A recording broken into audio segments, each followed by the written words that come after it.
Hi, hello. This is the second part of my list of 25 favorite classics.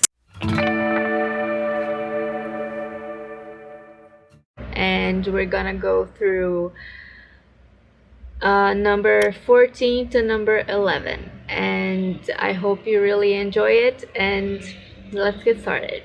Now we go to 14. And I've searched and I've searched and I've searched and I can't find my copy of it. I know I have it. But I can't find it anywhere. And it's Wuthering Heights by Emily Bronte. So Wuthering Heights was like a novel unlike any other novels that were published at that time. It mainly deals with two principal characters, Heathcliff, who is a foundling, and Catherine, who is like his stepsister, and they fall in love. But Heathcliff is kind of a bad guy. I mean, there are people who love Heathcliff and I just don't get it. I don't, because he was treated very roughly when he was a child, but he grew up to be a very resentful person, and he treats everyone very cruelly, and in spite of his love for Catherine, he treats her badly. He treats her family badly, and it's a story of a tragedy. It's kind of a tragedy, and the atmosphere in Wuthering Heights is amazing because it's set on the moors of England, and it's very dreary and cold and wintry and dark, and it's like really well explained and well described. And it's unfortunately Emily's only novel, because she died, I think, at 28 or younger. And it's a classic love story gone wrong, and really good, and it deserves a reread from me soon. So the first sentence in Wuthering Heights is, "I have just returned from a visit to my landlord, the solitary neighbor that I shall be troubled with." Number 13. Number 13 is Far from the Madding Crowd by Thomas Hardy. This also is a tiny book that it had a dust jacket, but I took it off because it was getting mold on it. It's what I keep saying. I live near the ocean and it corrodes the paper, and it's a very hard job keeping these books pristine. That's why they're all in plastic. So I keep the breeze out of the paper. But anyway, Far from the Madding Crowd is about Bathsheba, who is a young woman who inherits this farm, and it's a time where women aren't supposed to be leaders and own land, and she kind of goes against everything, and she owns the farm and she runs the farm, and it's her story intertwined with three other men who kind of vie for her affection. And it's kind of annoying because in the beginning you know the men for her. I mean, you are reading and you know that's the one Bathsheba, but she um, she doesn't listen to you, and she keeps getting intertwined with these men that are not good for her. And it's also a very atmospheric book in the way it describes the English countryside, and it's very well written. I think there were a bunch of sexist, um, even though it's about a woman being independent, there's a bunch of sexist quotes like, how's a woman supposed to run a farm? I'm just a woman, like stuff like that. But the prose is so beautiful that you kind of let it go. And it's the only book I've read by Thomas Hardy, and I really wish to read more books by him. It's, in the end, it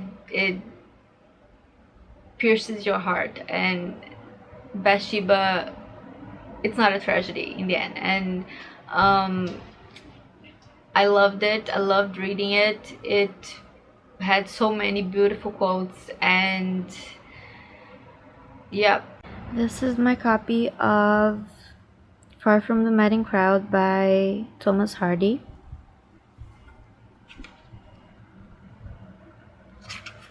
Chapter 1. Description of Father Oak and Incident. I really like this. When Father Oak smiled, the corners of his mouth spread till they were within the unimportant distance of his ears. His eyes were reduced to chinks, and diverging wrinkles appeared around them, extending upon his countenance like the rays in a rudimentary sketch of the rising sun. That's so beautiful. That's such a beautiful description of a smile. Number 12 is Persuasion by Jane Austen. This is one of the last books she stopped. Cat. It's one of the last books she wrote and published. I think it was published after she was dead. And it's the shortest. It's about Anne, and it's her oldest heroine. She's like 27 or 28, so she's already considered a old lady. Like, she lost her chance to get married. That's what people in this time thought. And the thing is, when she was younger, Anne got proposed by a man who she loved, and her family didn't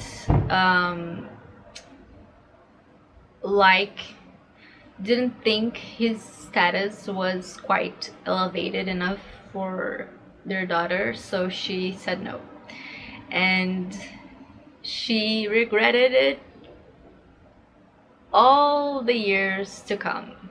And it's a love story. It's a beautiful love story. They reunite, and he's now like a important guy in the military, and things turned around. And I think this book is called Persuasion because Anne, she can persuade you into anything. She has like that sweet tongue. She has like that sweet tongue that can persuade you. And it's set in Bath, I think, and it's, like I said, anything that Jane Austen writes is instantly a classic, because her witticisms and Her prose is just marvelous. So Persuasion by Jane Austen.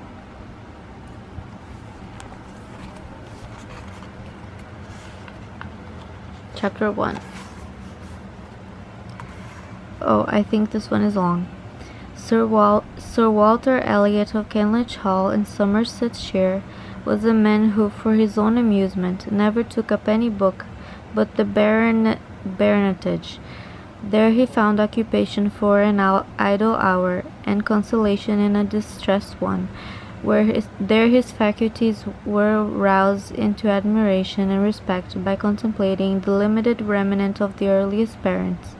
There any unwelcome sensation arising from domestic affairs changed naturally into pity and contempt as he turned over the almost endless creations of the last century, and there, if every other leaf were powerless, he could read his own history with an interest which it never failed.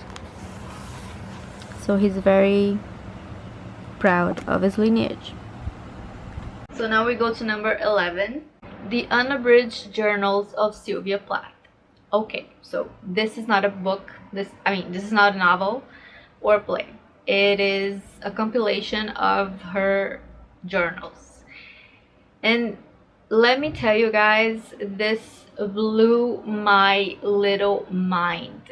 This was everything I felt, written in the most eloquently way imaginable.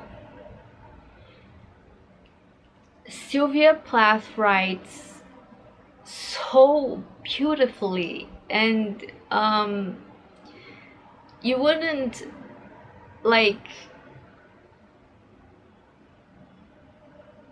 think that a diary is like a work of art, but Sylvia's are. And it just, there's so much introspection and so much thought, and every day, everything she goes through, she overthinks it, and she goes inside herself, and the introspection. I remember reading this. I would read like 10 pages, and I would have to stop and think about me, and go introspective about me, because it made you feel like that. And it's so heavy and packed with feeling, so much feeling, and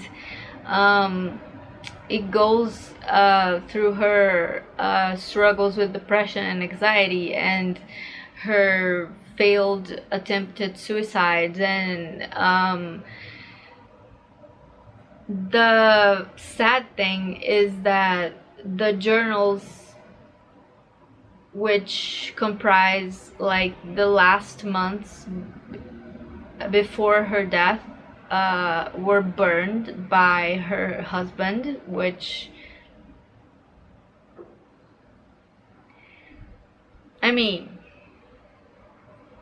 just imagine what she must have said about him in those last entries that he had to burn it. He said he burned it because for the children. He didn't want the children to read it, but I don't believe it. And I mourn Sylvia, and I mourn those last diaries so much, because it would have been such an amazing dive into her head, like in the months before her death, while she was going through so much shit. And I don't know, this is impressive. The thing is, it's amazing when she is in college and she's single and she's still figuring out her life. It's a effervescent Sylvia. It's a twinkling amazing Sylvia. But when she gets married, the diaries start to kind of sound like a to-do list. And she kind of viewed Ted Hughes, her husband, who was also a poet, and in that time he was famous and she was not. She viewed him as like this god, and she made herself so little in comparison to him, and I feel so bad about that. And when the times when she was married, her diary started to lack a lot of introspection. But anyway, this is one that I really want to reread this year and tab everything and just have so much fun with it. The Unabridged Journals of Sylvia Plath. This one is so dear to my heart.